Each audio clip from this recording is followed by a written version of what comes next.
Hello friends. तो आज मैं डिस्कस करूंगा RSMSSB industry extension officer exam 2018 के बारे में, यानी उद्योग प्रसार अधिकारी परीक्षा 2018। इसके अंतर्गत जितने भी जीके के प्रश्न पूछे गए थे, current affairs plus static GK दोनों प्रश्न कराऊंगा मैं। इससे आपको एक आइडिया लग जाएगा कि जो RSMSSB है वो किस तरह के करंट अफेयर्स पूछती है। साथ ही ये इस पेपर में जितने भी क्वेश्चन हैं उनका लेवल थोड़ा अच्छा है, तो आपको आइडिया लगेगा कि अगर अच्छा पेपर बनाती है तो किस लेवल के क्वेश्चन पूछे जाते हैं। इसके अलावा मैं ऑलरेडी आपको 7-8 वीडियो ऑलरेडी प्रोवाइड करा चुका हूँ RSMSSB के प्रीवियस ईयर क्वेश्चंस की, तो वो आप मेरी प्लेलिस्ट में जाके देख लेना। उससे आपको काफ़ी हेल्प मिलेगी एग्जामिनेशंस के लिए। स्टार्ट करते हुए the first question. Rajasthan refinery Pachpadra के बारे में निम्न में से कौन सा कथन सही नहीं है? ठीक है, तो इसमें आपको 4 स्टेटमेंट दिए हैं, इसमें से आपको गलत स्टेटमेंट ढूंढना है। पहला स्टेटमेंट पढ़ते हैं हम। यह HPCL तथा राजस्थान सरकार का संयुक्त उपक्रम है। बिल्कुल सही बात है ये, तो इन्होंने गलत बताना है हमें। ये तो सही है, तो ए तो नहीं हो सकता। स्टेटमेंट बी, इसमें HPCL का हिस्सा 80% तथा राजस्थान का हिस्सा 20% है। यह गलत है बिल्कुल। ठीक है, दिस इज रॉन्ग, क्योंकि इसके बाद तीसरा पढ़ लेते हैं एक बार। इस परियोजना की लागत 83,129 करोड़ है। बिल्कुल 43,129 करोड़ रुपए, बिल्कुल सही है। यह देश की पहली ऐसी परियोजना है जिसमें रिफाइनरी व पेट्रोकेमिकल कॉम्प्लेक्स का सम्मिश्रण है। ये भी बिल्कुल सही है। देखो यहाँ पे 80-20 का रेशियो नहीं है। यहाँ पे आप देखोगे तो रेशियो आपका है 74। आप देखोगे ऑनर 74 कौन है? Hindustan petroleum corporation limited. और 26% ओनली राजस्थान गवर्नमेंट का यहाँ पे, और 74 HPCL का। और यहाँ पे आपको एक दो चीज़ें और याद रखनी है। एक तो ये कहाँ पे लोकेटेड है, इसको बाड़मेर रिफाइनरी भी बोलते हैं। पचपदरा रिफाइनरी है, उसको बाड़मेर रिफाइनरी भी बोला जाता है। इस चीज़ को याद रखिएगा यहाँ पे, ठीक है। बाड़मेर रिफाइनरी बोलते हैं इसको। दूसरी चीज़ आपको याद रखनी है, इसकी लोकेशन देख लो एक बार। मैप, मैंने मैप ऐड कर दिया आपके लिए, तो ये इसकी लोकेशन है यहाँ पे बाड़मेर के अंदर।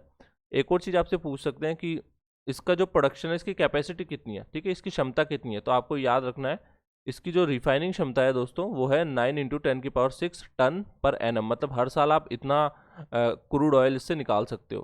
तो इसको आपको याद रखना है। इसकी कैपेसिटी 9 × 10⁶ टन पर एनम है, ठीक है। और पेट्रोकेमिकल्स कैपेसिटी टोटल, ये तो टोटल कैपेसिटी है, और पेट्रोकेमिकल कैपेसिटी इसकी 2 × 10⁶ टन पर एनम। इस चीज़ को याद रखिएगा। ये दो फैक्ट्स मैंने इसमें ऐड कर दिए हैं। नेक्स्ट क्वेश्चन पे चलते हैं। राजस्थान में 12वीं पंचवर्षीय योजना की समयावधि। तो दोस्तों पंचवर्षीय योजना देश, मतलब सेंट्रल गवर्नमेंट स्टार्ट करती है देश के अंदर, और ये 2017 तक लास्ट आई थी। तो आपकी जो लास्ट पंचवर्षीय योजना थी 2017 तक थी। तो सेकंड में ए ऑप्शन में 2017, 2012 से 2017 ये अंतिम पंचवर्षीय योजना थी, 12वीं पंचवर्षीय योजना। और इसमें क्या हुआ था कि इसके बाद मोदी सरकार ने, जो गवर्नमेंट थी, मोदी गवर्नमेंट ने इसको बंद कर दिया पंचवर्षीय योजनाओं को।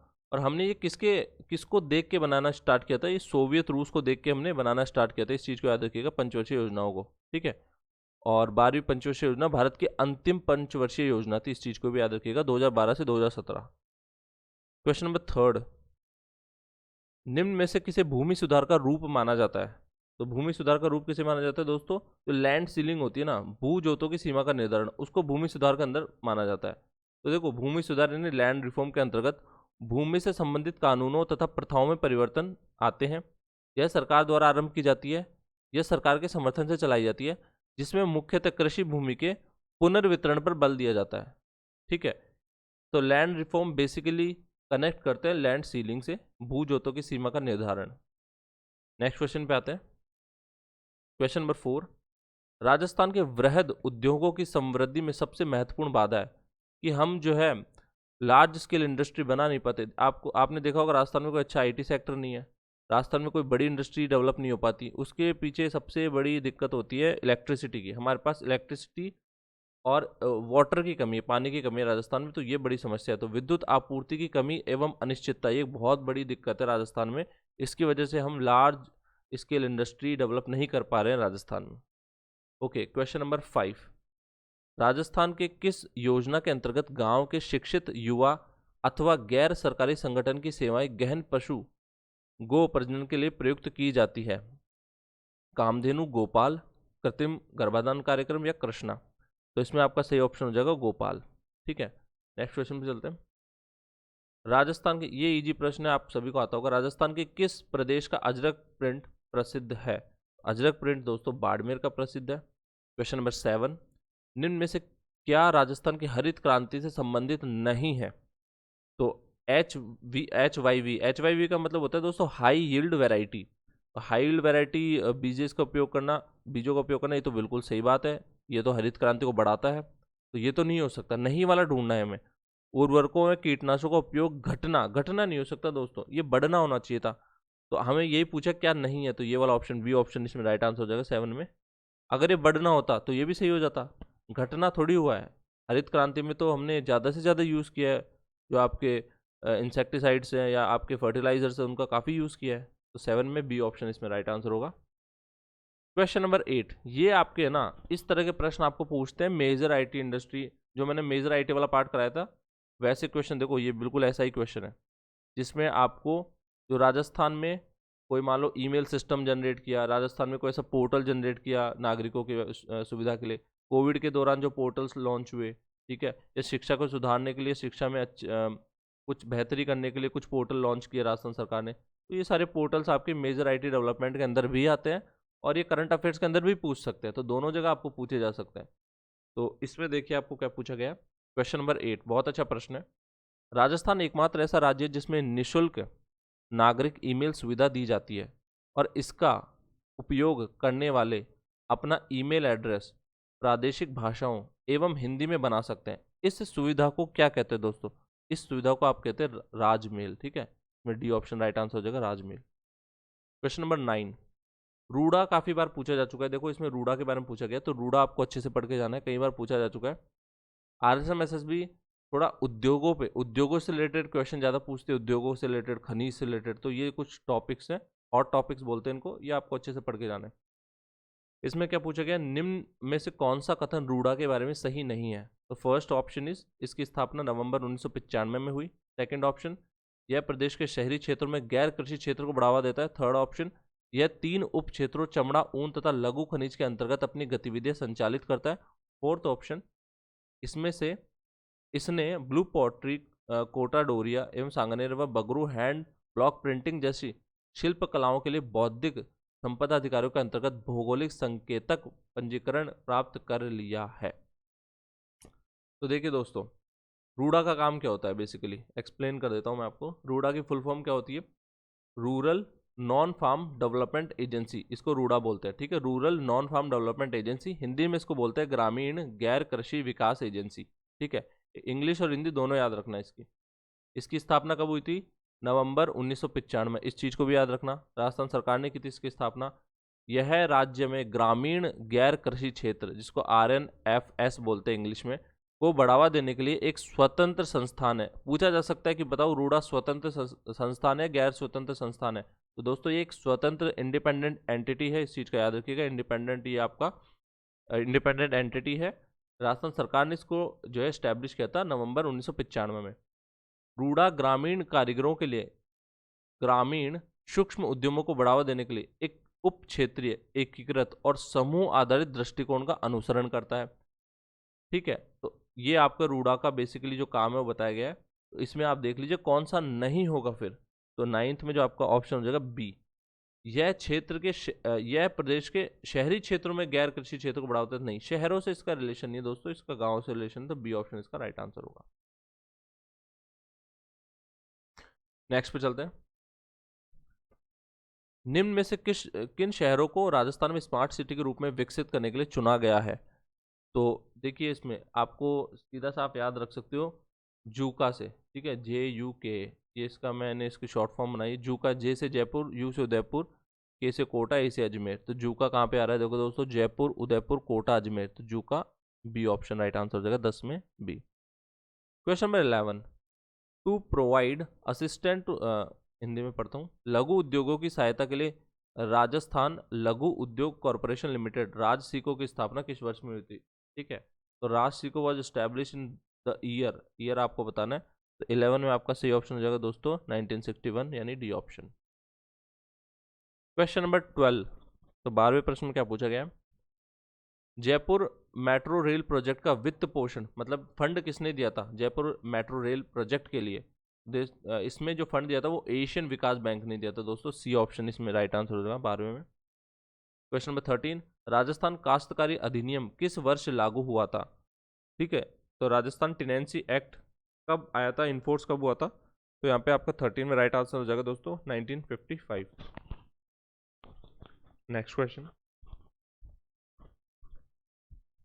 देखिए, ये करंट अफेयर्स का क्वेश्चन है। इस तरह के करंट अफेयर्स पूछिए आरएस मैसेज भी कि राजस्थान में वर्ष 2017 में, क्वेश्चन नंबर 14, राजस्थान में वर्ष 2017 में कुल डाकघरों की संख्या कितनी थी? तो 14 में आपका यहाँ पे right answer according to answer key आएगा 10,311, लेकिन ये बदल गया होगा आंकड़ा। अगर आपको देखो करंट अफेयर्स अगर आपको प्रिपेयर करना है तो लास्ट 6 से 7 मंथ के करंट अफेयर्स काफ़ी होते हैं। वैसे R S M S S B ने अभी एन का जब पेपर लिया था अभी, तो एन के पेपर में तो उन्होंने लास्ट 1 से 2 साल तक के करंट अफेयर्स भी पूछे थे, लास्ट 2 ईयर्स तक के करंट अफेयर्स पूछे थे एन के पेपर में। तो देखिए, अगर बहुत टफ पेपर बनेगा तो सबके लिए बनेगा, और अगर लास्ट 2 ईयर्स के पूछेंगे तो कोई याद नहीं कर सकता इतने। तो सबसे बेस्ट तरीका होता है आप मैक्स टू मैक्स जाओ तो 7 से 8 महीने लास्ट, बस इससे आपको पीछे नहीं जाना। 7 to 8 मंथ्स के करंट अफेयर्स आपको पढ़ने हैं, तो ये अगर आप कर लोगे तो आपका काफ़ी सारा कवर हो जाएगा। तो यहाँ पे जैसे 2017 पूछा है, तो इस बार आपको 2021 तक का पूछ लेगा या 2020 का पूछ लेगा। ठीक है, इस तरह के आंकड़े आपसे पूछे जाएंगे। बेसिकली 2021 से नीचे नहीं पूछेगा, 2021 तक का पूछेगा आपको। तो आपको मैं यही एडवाइस करूँगा, 2 साल तक के पढ़ने की ज़रूरत नहीं है, क्योंकि क्वेश्चंस अगर मान लीजिए बहुत ही टफ आएगा तो किसी से नहीं होगा। आपको सारे सही नहीं करने, वैसे भी आपको सिलेक्शन लेना है तो बेस्ट स्ट्रेटेजी यही है, 7-8 महीने के कर लो, बहुत है। और मूमल की आती है, मूमल करंट अफेयर्स मैगजीन आती है मूमल की, मंथली भी आती है। ठीक है, मंथली भी आती है, एंड वो 6 मंथ्स की भी आती है, और एक ईयरली आती है। तीनों तरीके, तीनों फॉर्मेट में आती है, मंथली, 6 मंथ्स एंड ईयरली। आप कोई से भी जो आपको सही लगे वो वाली परचेज कर लेना। एग्जाम से पहले करंट अफेयर्स आपको एग्जाम से 1 महीने पहले पढ़ना स्टार्ट करना है, उससे पहले मत पढ़ना, क्योंकि फिर उसका कोई मतलब नहीं रह जाता। तो आप पहले स्टैटिक, आपका सारा स्टैटिक पोर्शन कंप्लीट करो, स्टैटिक जीके का पोर्शन कंप्लीट करो। करंट अफेयर्स 1 महीने पहले भी स्टार्ट करोगे, आपका आराम से कवर हो जाएगा। और मूमल से आप पढ़ सकते हो आसानी से। आप चाहो तो 5-6 मंथली मैगजीन खरीद लेना, या आप डायरेक्टली एक 6 मंथ वाली मैगजीन खरीद लेना, जैसे भी आपको अच्छा लगे वो कर सकते हो। और ईयरली भी आती है। ईयरली को मैं रिकमेंड नहीं करूँगा, आप मंथली खरीद लो, 6 मंथ वाली खरीद लो या मंथ बाय मंथ खरीद लो, कोई प्रॉब्लम नहीं है, जैसा भी आपको अच्छा लगे। इसके अलावा सूजस मैगजीन आती है एक आपकी राजस्थान सरकार की, उससे वो मैंने ऑलरेडी आपको एक दे दिया है, और भी मैं ढूंढ के आपको दे दूंगा वो, आप टेलीग्राम से उसको डाउनलोड कर लेना। सूजस मैगजीन आती है, राजस्थान सरकार की ऑफिशियल मैगजीन है, इससे भी आप अपने करंट अफेयर्स प्रिपेयर कर सकते हो। ठीक है, तो ये करंट अफेयर्स के बारे में मैंने आपको अच्छे से बता दिया है। 7 से 8 मंथ, इससे ज़्यादा आपको नहीं जाना है पीछे, क्योंकि वो आपका समय बर्बाद होगा, और उसमें आपको इतना आउटपुट नहीं मिलेगा। मान लीजिए 1-2 प्रश्न आते भी हैं, तो फिर आप इतना ज़्यादा समय दोगे, उसका कोई मतलब नहीं है। इससे अच्छा आप स्ट्रैटेजी को स्ट्रॉन्ग करो, वहाँ ज़्यादा क्वेश्चन सॉल्व करने की कोशिश करो। ओके, तो क्वेश्चन नंबर 14 हो गया। 15 पे चलते हैं। 15वां प्रश्न क्या बोल रहा है, राजस्थान को निम्न में से किस स्रोत से सर्वाधिक ऊर्जा प्राप्त होती है? तो 15 में आपका राइट आंसर हो जाएगा दोस्तों तापीय। ठीक है, थर्मल। लेकिन दोस्तों हम सोलर में बहुत ज़्यादा तरक्की कर रहे हैं।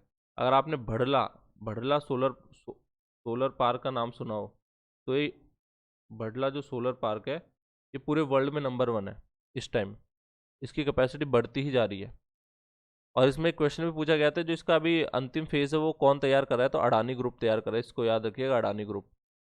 तो भड़ला जैसे सोलर प्लांट्स बन रहे हैं, जो आपके सोलर पार्क है बेसिकली, वो उसमें बहुत ज़्यादा आपको इलेक्ट्रिसिटी प्रोवाइड कर रहा है। वो इस टाइम नंबर 1 है, पूरे पूरे वर्ल्ड में नंबर 1 है वो सोलर एनर्जी प्रोवाइड करने में।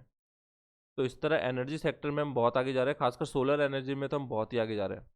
तो इस चीज़ को भी याद रखिएगा। आजकल सोलर एनर्जी से काफ़ी क्वेश्चन पूछे आर एस मैसेज भी, क्योंकि राजस्थान सोलर एनर्जी में बहुत अच्छा कर रहा है। Okay, question number 16।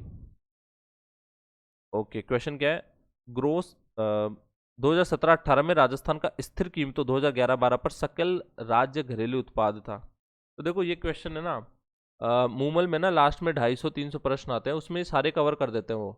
मूमल जब आप मैगजीन खरीदते हो ना, उसके पीछे 250 से 300 प्रश्न ऐसे आते हैं आपके, वहाँ से पढ़ लोगे ना अगर आप, तो वहाँ से आपको आराम से ये प्रश्न आप आराम से सॉल्व कर पाओगे। इसमें वैसे इसमें इसका आंसर बताता हूँ मैं। 2017-18 में राज्य का स्थिर कीमतों पर सकल राज्य घरेलू उत्पाद कितना था? आपको करंट का पढ़ के जाना है, ठीक है, आपको इतना पीछे का पढ़ के नहीं जाना। ये उस टाइम के करंट अफेयर्स थे, क्योंकि एग्जाम 2018 में लगी है, तो इन्होंने उस टाइम के हिसाब से ये पूछा है क्वेश्चन। अभी के करंट अफेयर्स में इतना पीछे का नहीं पूछेंगे। तो 16 में जो राइट आंसर हो जाएगा दोस्तों आपका हो जाएगा, अकॉर्डिंग टू आंसर की बता रहा हूँ मैं, 641940 करोड़ रुपये। ओके, क्वेश्चन नंबर 17 में आते हैं हम।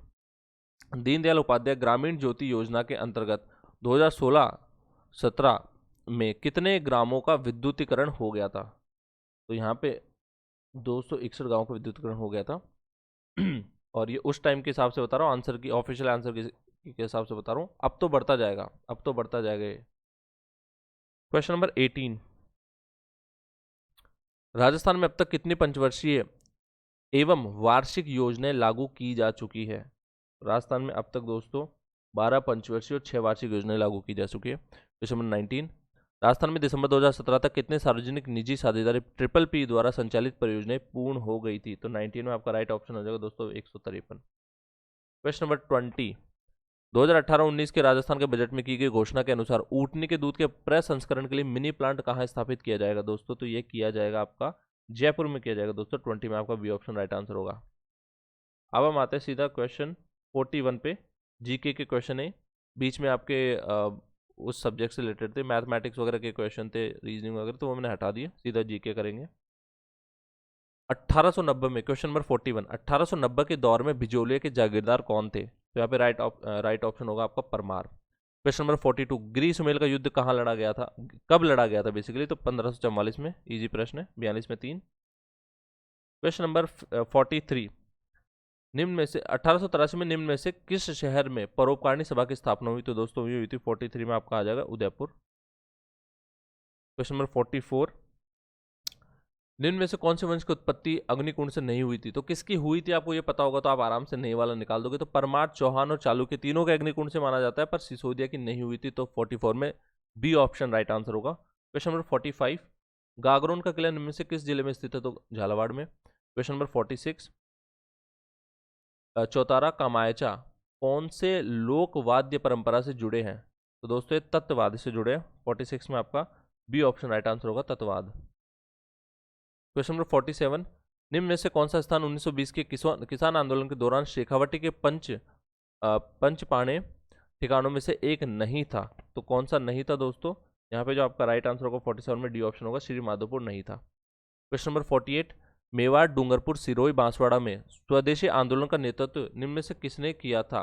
तो यहाँ पे स्वदेशी आंदोलन का जो नेतृत्व किया था दोस्तों वो किया था स्वामी गोविंद गिरी ने। नेक्स्ट क्वेश्चन, निम्न में से किस इतिहासकार ने राजपूतों को शक अथवा सिथियन जाति के वंशज माना है? ठीक है, तो ये जेम्स टोड ने कहा था इनको, सिथियन या शक। क्वेश्चन नंबर 50, पंडित नैनूराम शर्मा किस रियासत के प्रजामंडल के से संबंधित है? तो बेसिकली संबंधित है आपके कोटा रियासत से। 50 में ए ऑप्शन। क्वेश्चन नंबर 51, निम्न में से कौन सा स्थान पत्थरमार होली के लिए प्रसिद्ध है? आप सभी को पता होगा, बहुत इजी प्रश्न है, बाड़मेर। क्वेश्चन नंबर 52, राजस्थान के किस संत द्वारा सत्यभामाजी नूरूषण की रचना की गई? तो किस संत द्वारा की गई थी दोस्तों? ये की गई थी मीराबाई द्वारा। क्वेश्चन नंबर 53, निम्न में से राजस्थान के किस स्थल से प्राप्त मृद भांडों को लाल धरातल पर काले रंग की सुंदर ज्यामितिक डिजाइनों से सजाया गया? तो दोस्तों ये सजाए कालीबंगा से प्राप्त हुए थे ये मृद भांड। तो 53 में ए ऑप्शन आएगा राइट आंसर। 54, ऋषभदेव के मंदिर राजस्थान के किस स्थान में स्थित है? ठीक है, तो किस स्थान में स्थित है दोस्तों? धुलेव में स्थित है। 54 में बी ऑप्शन राइट आंसर होगा, धुलेव। 55, 1948 में किस राज्य के शासक को मत्स्य संघ का राज प्रमुख बनाया गया? तो ये आपको बनाया गया था धौलपुर के शासक को। तो 55 में सी ऑप्शन। 56, अंग्रेजों से संधि करने वाला राजस्थान का प्रथम राज्य कौन सा था? देखो ऐसे प्रश्न आए ना तो आपको एक चीज याद रखनी है कि ऑप्शन में क्या दे रखा है। कई बार हमें क्या देते हैं, मान लो यहाँ पे ऑप्शन कुछ और देता, करौली वगैरह देता, तो आपको ये पता होना चाहिए कि ऑप्शन में क्या है। जो इनमें से प्रथम था उसको आपको लगाना है। हो सकता है प्रथम कोई और हो, करौली हो प्रथम, ठीक है, बट यहाँ पे ऑप्शन में करौली अगर नहीं है तो आपको वो लगाना है जो उसके बाद जिसने ज्वाइन किया बेसिकली। इस तरह आपको प्रश्नों को पढ़ना है, इस चीज को याद रखिएगा। यहाँ पे 56 में आपका राइट आंसर क्या हो जाएगा दोस्तों? B option, Bharatpur. नेक्स्ट पे चलते हैं। क्वेश्चन नंबर 57, हुडला नामक नृत्य शैली का संबंध निम्न से राजस्थान के किस शहर से है? तो दोस्तों जोधपुर से संबंधित है। क्वेश्चन नंबर 58, रानी लक्ष्मी कुमारी चूंडावत को पद्मश्री उनके किस क्षेत्र में योगदान के लिए दिया गया? तो पद्मश्री उनको मिला था दोस्तों साहित्यिक क्षेत्र के में योगदान के लिए। क्वेश्चन नंबर 60, दयालदास की ख्यात राजस्थान के किस राज्य का दयालदास की ख्यात में राजस्थान के किस राज्य का इतिहास संकलित है? तो 60 में आपको हो जाएगा बीकानेर। क्वेश्चन नंबर 61, निम्नलिखित कार्यक्रमों में से कौन सा एक कार्यक्रम मरु विकास कार्यक्रम के अंतर्गत नहीं है? तो दोस्तों इसमें समन्वित ग्रामीण विकास कार्यक्रम इसके अंतर्गत नहीं आता, तो 61 में डी ऑप्शन राइट आंसर होगा। क्वेश्चन नंबर 62, राजस्थान में गुजरने वाला सबसे छोटा राष्ट्रीय राजमार्ग कौन सा है? तो 62 में सही आंसर हो जाएगा दोस्तों NH71B सबसे छोटा राष्ट्रीय राजमार्ग है जो राजस्थान से गुजरता है। राजस्थान का क्षेत्रफल भारत के कुल क्षेत्रफल का कितना प्रतिशत है? तो आप सबने पढ़ा है 10.41%, यहाँ पे 10.45 है, तो जो आसपास हो वो लगा देना आपको। यहाँ पे सही ऑप्शन इसका ए ऑप्शन हो जाएगा, 63 में ए ऑप्शन। ठीक है, नेक्स्ट क्वेश्चन पे चलते हैं। चूलिया जलप्रपात किस नदी पर बनाया गया है? बनाया जाता नहीं होगा, ये गया है, ये गया है, ठीक है, गया लिख लेना। चूलिया जलप्रपात किस नदी पे बनाया गया है? तो ये आपका बनाया गया है दोस्तों, बताइए। जो बारहमासी नदी है आपकी, कौन सी बारहमासी नदी है? चंबल नदी है, तो चंबल नदी इसमें राइट आंसर हो जाएगा। और देखिए, चूलिया जलप्रपात राजस्थान के कोटा जिले में चंबल नदी पर स्थित है। इस जलप्रपात की ऊंचाई लगभग 18 मीटर है, ये चीज़ भी याद रखिएगा। नेक्स्ट क्वेश्चन पे आते हैं, क्वेश्चन नंबर 65। राजस्थान का कौन सा भौतिक प्रदेश खाद्यान्न का कटोरा भी कहा जाता है? किसको कहा जाता है खाद्यान्न कटोरा? तो देखिए, बेसिकली खाद्यान्न सबसे ज़्यादा पैदा कहाँ होते हैं? प्लेन्स में होते हैं, मतलब मैदानी प्रदेशों में। तो यहाँ पे सी ऑप्शन आपका राइट आंसर हो जाएगा। ओके, 65 में हो गया सी ऑप्शन। 66 पे चलते हैं। राजस्थान राज्य की पशुओं भारत के कुल पशुधन में कितने प्रतिशत भागीदारी है? तो देखो, ये जो भी आपका परसेंटेज वगैरह होता है, ये आपको लेटेस्ट डेटा याद रखना है, ठीक है, लेटेस्ट डेटा आपको याद रखना है। तो लेटेस्ट डेटा जो राजस्थान सरकार रिलीज करती है उसको देखना है आपको। यहाँ पे उस टाइम के हिसाब से अगर आप देखोगे तो उस टाइम के हिसाब से जो सही उत्तर हो जाएगा 11.27%। बहुत ज़्यादा चेंज नहीं होता वैसे तो, पर फिर भी आपको लेटेस्ट डेटा जरूर देखना है। Okay, question number 69। दुर्गापुर केसर एक प्रसिद्ध किस्म किसकी है? तो तरबूज की होती है। नेक्स्ट क्वेश्चन, राजस्थान में वर्तमान में कितने वन्यजीव अभ्यारण्य है? तो देखो, उस टाइम के हिसाब से 25 थे 2018 में, अभी एक और बढ़ गया है। लेकिन अगर आप विकीपीडिया पे देखो तो 27 दिखेंगे आपको, और ज़्यादातर वेबसाइट्स पे आपको 26 दिखेंगे। तो मैं आपको एक सलाह दूंगा, मूमल जो आती है ना, वो करंट अफेयर्स की 1 महीने पहले आप पढ़ लेना, वहाँ जितने दे रखे होंगे ना वो सही होंगे बिल्कुल, क्योंकि वो राजस्थान सरकार के ऑफिशियल डेटा से ही अपनी मैगजीन बनाते हैं। ठीक है, तो आप मूमल वगैरह पढ़ लेना, आपको आइडिया लग जाएगा। अभी तक ऑफिशियली मैंने जितने भी वेबसाइट्स में देखा, ज़्यादातर में 26 ही बताए गए हैं, तो इस चीज़ को याद रखिएगा। पर विकीपीडिया पे 27 बताए गए हैं, तो एक बार सबसे बेस्ट तरीका यही है, आप मूमल जो है करंट अफेयर्स उसमें से पढ़ लेना, उसमें जितने हैं उतने सही हैं। तो 70 में हो जाएगा आपका C option. Which of the following is not associated with soil erosion problem in Rajasthan? यानी राजस्थान में कौन सा एक मृदा अपरदन से संबंधित कारण नहीं है? तो भाई जंगल कटेगा तो मृदा अपरदन होगा, सॉइल इरोजन होगा, बिल्कुल सही बात है। तो नहीं वाला ढूंढना है, तो ये तो नहीं हो सकता, ठीक है, ये तो नहीं हो सकता। इसके अलावा वायु अपर्दन, बिल्कुल ये भी होता है, जलीय अपर्दन भी होता है। तो हिमानी क्रिया से हमें कोई ऐसा सोइल ओरिजिन का कॉन्सेप्ट नहीं है हमारे राजस्थान में, क्योंकि वैसे बर्फ़ नहीं जमती हमारे। तो ग्लेशियल एक्शन कुछ भी हमारे फर्क नहीं करता, सोइल ओरिजिन प्रॉब्लम राजस्थान में तो बिल्कुल नहीं करता। तो 71 में बी ऑप्शन राइट आंसर हो जाएगा। क्वेश्चन नंबर 72, राजस्थान में किस प्रकार के प्रशासनिक वन क्षेत्र में सर्वाधिक पाया जाता है? तो दोस्तों, राजस्थान में सबसे ज़्यादा कौन से वन पाए जाते हैं? तो हमारे प्रोटेक्टेड फॉरेस्ट सबसे ज़्यादा पाए जाते हैं, सुरक्षित वन। तो ये आपको डिफरेंस भी पता होना चाहिए। सबसे पहले तो रिजर्व फॉरेस्ट क्या होता है, मतलब आरक्षित वन क्या होता है? सरकार के प्रत्यक्ष निगरानी में होते हैं, और आप कुछ भी वहाँ पे बिना अनुमति के मतलब ज़मीनों पे अपने पशु नहीं चरा सकते, बिना अनुमति के नहीं कर सकते। संरक्षित वन कौन से होते हैं? प्रोटेक्टेड फॉरेस्ट, यहाँ पे सरकार द्वारा देखभाल की जाती है, और स्थानीय लोगों को वन में बिना किसी गंभीर क्षति के आप वहाँ पे मतलब मवेशी वगैरह चरा सकते हो संरक्षित वनों में। फिर होता है असुरक्षित वन, अवर्गीकृत वन भी बोलते हैं इनको। यहाँ पे वृक्षों को काटने और मवेशियों को चराने पे कोई प्रतिबंध नहीं होता, मतलब सबसे ज़्यादा आप यहाँ पे अपनी एक्टिविटीज़ कर सकते हो, ह्यूमन एक्टिविटीज़ जो भी होती है, आपको जो भी अपने ग्रेजिंग करवानी है जानवरों को, ये सब आप इन पे अनप्रोटेक्टेड फॉरेस्ट में सबसे ज़्यादा कर सकते हो। सबसे ज़्यादा जो है रिजर्व फॉरेस्ट होते हैं, उन पे सबसे ज़्यादा गवर्नमेंट ध्यान देती है, और इन पे सरकार जो है डायरेक्ट एक्शन लेती है। अगर आप कुछ भी इलीगल करते हो तो वहाँ पे सजा का प्रावधान होता है। तो ये हो गए आपके डिफरेंस, ये आप देख लेना एक बार इस स्लाइड शो को, आपको पता चल जाएगा। 73 में आते हैं क्वेश्चन नंबर 73। राजस्थान के अरावली प्रदेश में राज्य के कुल कितने जिले सम्मिलित किए गए? तो दोस्तों इसमें 12 जिले सम्मिलित किए गए। तो क्वेश्चन नंबर 73 में ऑप्शन हो जाएगा बी ऑप्शन राइट आंसर हो जाएगा आपका, ठीक है। Next question, what is the altitude off peak शेर? मतलब पीक शेर की शेर चोटी की ऊंचाई कितनी है? तो यहाँ पे आपको 1597 मीटर। आपको टॉप 5 तो याद रखनी ही है। वैसे RSMSS में टॉप 30 तक की पीक्स पूछी है दोस्तों, ऐसे ऐसे प्रश्न पूछे। अगर आपको टॉप 30 याद नहीं है तो आप ये सॉल्व नहीं कर पाओगे। तो आपको टॉप 30 पीक्स याद रखनी है RSMSSB में। RCMS भी जो टफ क्वेश्चन बनाएगा तो टॉप 30 तक पूछ सकता है, तो आपको अच्छे से रेडी होनी चाहिए। मैंने टॉप 5 ये बता दिया आपको। गुरु शिखर सिरोही में है, 1722 मीटर है। फिर उसके बाद दूसरे नंबर पर शेर आती है, ये भी सिरोही में है, ज़्यादातर सिरोही में ही है। दूसरे 1597 मीटर। फिर तीसरे दिलवाड़ा सिरोही 1442। फिर जरगा उदयपुर 1431 मीटर। फिर आपके पांचवें पे स्थान पे आते हैं अचलगढ़ सिरोही 1380 मीटर। ठीक है, नेक्स्ट क्वेश्चन पे आते हैं।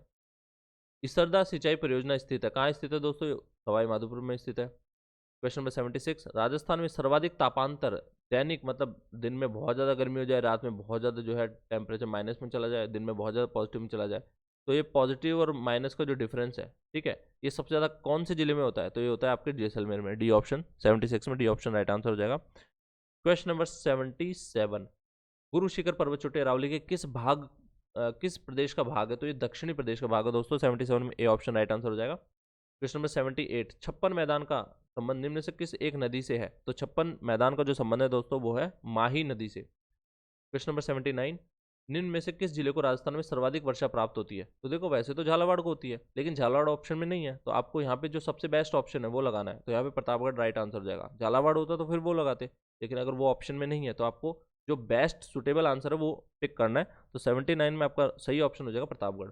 क्वेश्चन नंबर 18, निम्न में से राजस्थान का कौन सा जिला चीनी मिल संयंत्र के कारण प्रदूषण की समस्या से जूझ रहा है? तो ये करंट अफेयर्स का क्वेश्चन है। आपको जब आप करंट अफेयर्स पढ़ोगे तो उसमें आपको ऐसे क्वेश्चन देखने को मिल जाएंगे, मुंह मल से पढ़ लेना आप ये सब। तो अभी आपको करंट के हिसाब से पढ़ के जाना है। उस टाइम ये बहुत ज़्यादा समस्या चल रही थी, तो श्री गंगानगर इसमें राइट आंसर हो जाएगा 80 में ए। तो ये मैंने आपको 50 से ज़्यादा प्रश्न करा दिए, और ये बहुत अच्छे लेवल का क्वेश्चन था। मैंने इसमें आपको बता दिया करंट अफेयर्स भी किस तरह के पूछे गए थे। मैं इसी तरह की और वीडियोज़ लाता रहूँगा, बने रहिए चैनल पर। Thanks for watching.